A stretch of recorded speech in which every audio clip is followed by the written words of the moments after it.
We'll guide you through how to turn cube to sphere in Blender. If you find this helpful, don't forget to like and subscribe. People search for this tutorial because many beginners using Blender want to learn basic modeling techniques, but find the tools confusing. This guide helps them understand how to transform simple shapes into more complex forms. First, tap Blender to open it up on your computer and wait until it is fully loaded. Once everything is ready, select the default cube that appears in the scene by clicking on it. After selecting the cube, press the Tab key on your keyboard to go into Edit mode so you can modify its shape.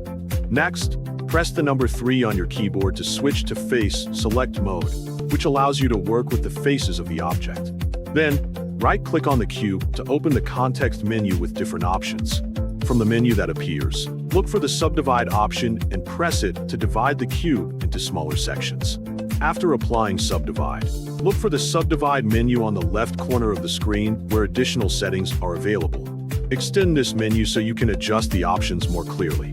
Next, set the number of cuts, and for this example, use the number 6 to create more geometry on the cube. Once you have done that, scroll down on the left side menu to find more transformation tools. Look for the shear mode in the menu and prepare to use it. Hold it by left-clicking and choose the shear mode to activate it. After selecting the tool, press A on your keyboard to select all parts of the cube so the transformation affects the entire object.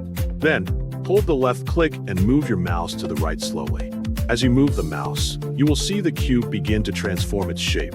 Continue moving the mouse carefully until the cube gradually changes and appears more like a sphere. Make sure to adjust the movement smoothly so the shape looks even and balanced. If needed, you can undo and try again to improve the result.